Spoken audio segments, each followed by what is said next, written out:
Hi everyone, welcome to Almighty Tricks. We are going to discuss time complexity and space complexity of our DSF for our beginners series. And also time complexity and space complexity, we are going to split this class. We are going to split into multiple series. So basically, in this today's class, we are going to discuss how many times a loop is running, those type of question we are going to see. So I'll be discussing 10 to 11 questions. So we'll check how these loops are running, and also in the description I'll provide the link of Google quiz form, so you can check it out there, and you can check the question and answer there. And if you have any doubt, then you can comment down. I'll be trying to answer those doubts. So let's get started. So our first question is saying here we have one variable s equals to 0. Then we'll have one for loop with I equals to 0, I less than n, I plus plus. Then it is doing sum with index, sum with this I. Okay, so we will not care about this thing, what it is doing.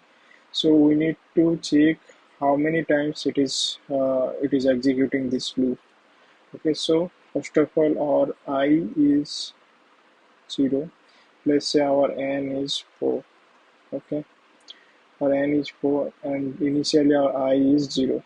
Okay, so here I is satisfying I equals to 0, then I less than n, so it is satisfying.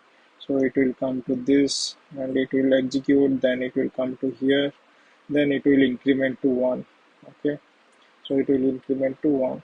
Same thing, it will check I, if I is 1 less than 4, yes, it is true, then it will perform this task, then it will come to I plus plus, then it will become true.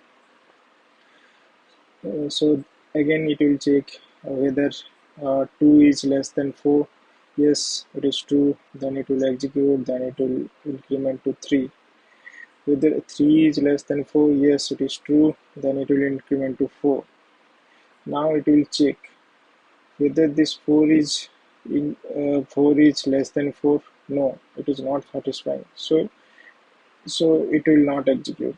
4 will not execute, right? This 4 will not execute. So it is executing how many times? It is executing 4 times, right? 0, 1, 2, 3, 4 times. Say our n is n. We don't know the exact n value. So in this case, it will execute n times. So answer is n times. Answer is n times. Okay. Hope you understood this. Let's jump into another problem. Okay, so here basically we have sum s equals to 0. We have two for loop. This one is a for loop, this one is the another for loop. Both are separate, not nested. Here it is running for n times, here it is running for m times. Okay, so from the previous example we got to know if it will be n times, right, from the previous example. Similarly, in terms of m, it will execute m times. Same. If you compare with the same example, previous one, so it will execute m times. Now, it will execute n plus m times, because both are independent loop, right? This one is an independent loop. This one is an independent loop. So we need to do plus. We need to do plus here. Okay. Okay, so let's go to next example. So in this example, if you see s equals to 0, and we have one for loop where I equals to 1, I less than equals to n, then this is the important one. So here we are doing I plus equals to 2. So in every iteration it will do I plus 2. Okay, so take this example. Let's say I have, let's say n, let's say I have 8. Okay, so initially I is 1. Initially I is 1. Is I is less than equals to 8? Yes, it is true. It will do the perform. It will do this task. Then it will come here. So it will increment with I plus 2. It means it will become I plus 2 means 3. So previously my I was 1. Then it will plus with 1 plus 2. So it is become 3. So 3 is less than 8. Yes, it will do this task. Then it will increment to 8. So it will increment to 3 plus 2. So it will become 5. 5 is less than 8. Yes, then it will increment to I plus 2. So it will become 7. Is 7 is less than 8? Yes, it will increment to 2. So it will become 9. Is 9 is less than 8? No, it is not less than 8. So it will stop here. It will not go further. So now if you see, we are doing 4 times. We are executing this loop 4 times. Okay. So I plus 2 is like it is incrementing one more time. So here what I am saying, so let's say I have 1, 2, 3, 4, 5, 6, 7, 8. Okay, so what it is doing, it is keeping this one. So in this scenario it is keeping 2, it is keeping 4, it will skip 6, it will skip 8. Okay, so we are doing 1, 3, 5, 7. So it means what? It means we are doing n divided by 2 times. Okay, so it is running for n divided by 2 times. Okay, jump into another question. So here you see s is equal to 0. Okay, and we are doing for loop I equals to 0, I less than equals to 100, I plus plus. Okay, so here we don't have, we know the 100, we know the iteration, how many times it will iterate. So 100 times it will iterate, but it is starting from the 0. So 0 means what? 0, 1, 2, 3 till 100. So how many numbers will be there? There will be 101 numbers. So answer is 101. Okay. Now jump to next question. Here s equals to 0. For loop I equals to 1. I into I. This is the important one. I into I less than equals to n. I plus plus. Okay. So here if you see what we are doing, I into I less than equals to n. So it means what? I square less than equals to n. So it will become, I will become root over of n. So we are doing root over of n times. We are running root over of n times for this loop. Jump to next question. Here we have I equals to n. Okay.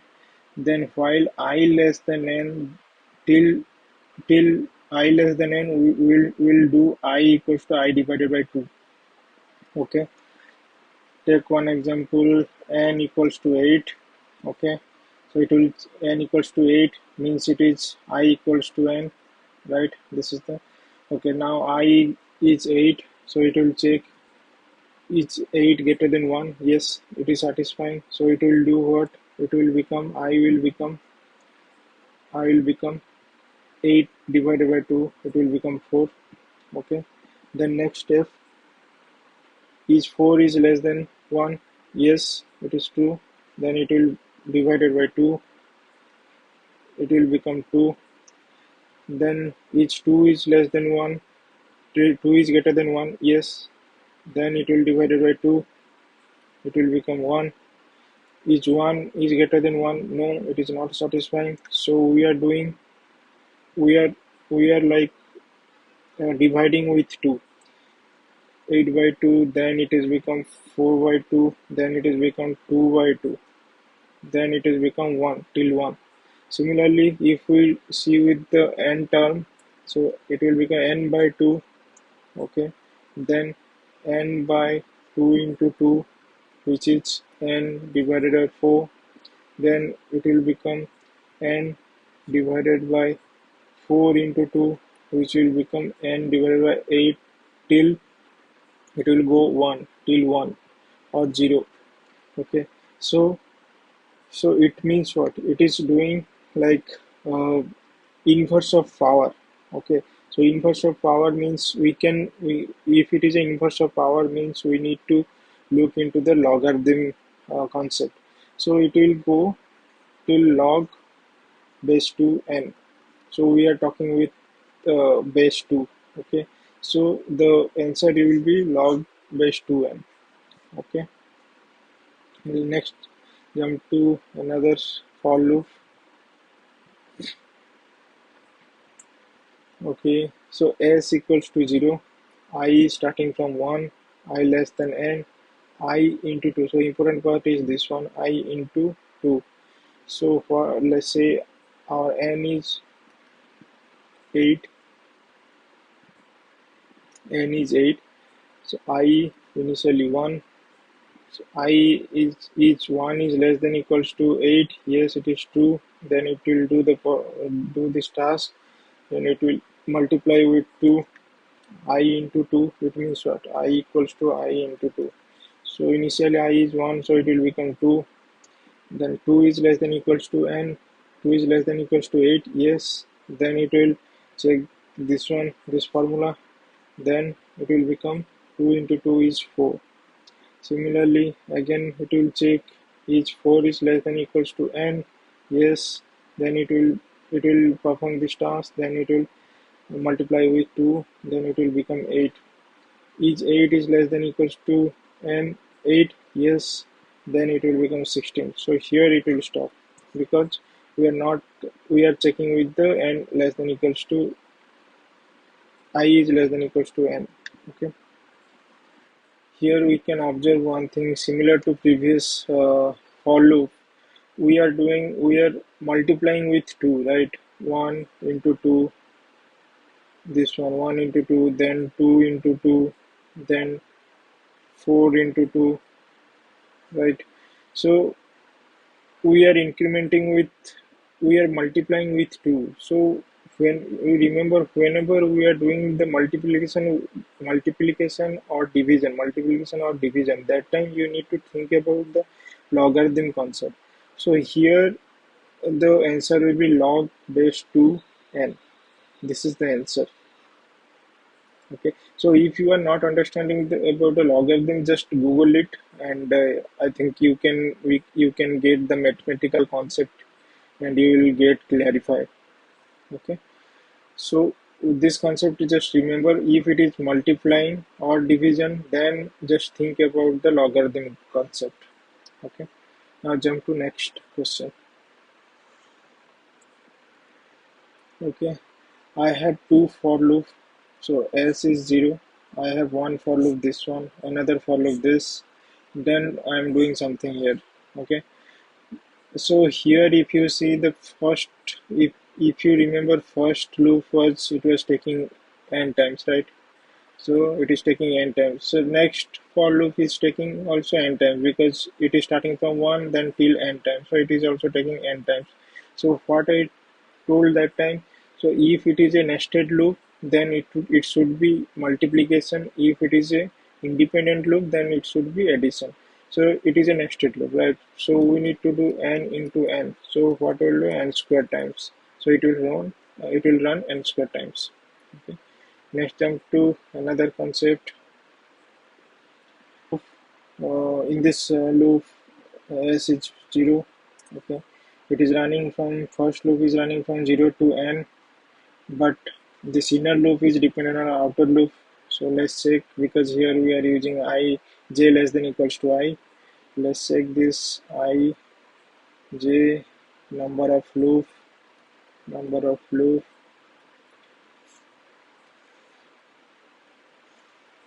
So when I equals to 0, it will run one time. So j also 0. Okay, then it will run how many times? It will run one time. Then it will increment I plus plus. Say I is 1, I increment to 1. Then it will run 0 to 1 time. So it will run 0 to 1 time, so for loop will be 2, so loop will be run 2 times total. Then I will increment to 2, then it will run for 0 to 2, then it will run for 3 times 0 1 2, so total 3 times 0 1 2 times. Similarly, when I is increment to 3, then it will run 0 to 3 times 0 to 3 times it will run inner loop, then it will become 4, right? Say till n time it will run, then it will run how many times? 0 to n times, so it will run how many times? N times. So from this we can understand we need to use this formula like n into n plus 1 by 2, right? We are getting 1 2 3 4, the summation of this loop, summation of the number of loops. So the summation formula is n into n plus 1 by 2. So this is the answer. Let's jump to next example. So for this example, you need to check the GP, geometric progression, which I explained in my previous lecture. So just check that one. So here it is saying I equals to n. It will run in reverse order. I equals to n, I greater than 0, then it is doing I less I divided by 2. So from here we can get to know it will be like it will be the log n time, right? And here inner loop is depending on the outer loop. So let's check that one.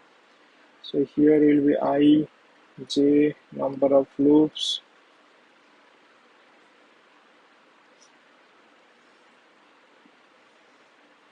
When I is n, so it will run till 1 to n times, so it will run 1 to n times, so number of loops will be n times, right? Then I is divided by 2, so n by 2, so it will run 1 to n by 2, so number of loops will be n by 2.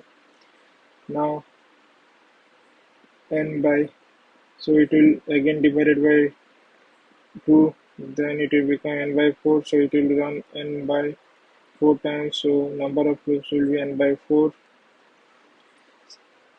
till it will run 1, till it will run 1. Okay, because we are checking I greater than 0, so till it will run 1. So 1 to 1, this is 1 for loop, 1 loop it will run. So from here you can observe from this part, you can observe we can do the we can use the formula like, and first let me write the whole thing. N divided by 2 plus n divided by 4 plus n divided by 8 till 1. Okay, I can write this in n into 1 plus 1 by 2 plus 1 by 4 plus 1 by 8 till 1. Okay, so if you observe, this is kind of a geometric progression. Okay, geometric progression. So the formula is, we have the formula 1 by, so here the first of all we need to check the ratio. The ratio is what? 1 by 2, right? So our ratio is 1 by 2. So it is present in 0 to, in between 0 to 1, right? So the geometric progression formula for the infinite one is S infinite equals to A divided by 1 minus R. So here our first element is 1. So 1 divided by 1 minus 1 by 2. Okay, it will become 1 by 2. So it will become 2. So n into 2. So it will be 2n. So the answer will be 2n. Hope you understood this approach. And I have put one quiz link in the description, so you can check and you can solve those questions, and let me know if you have any doubts. Thank you.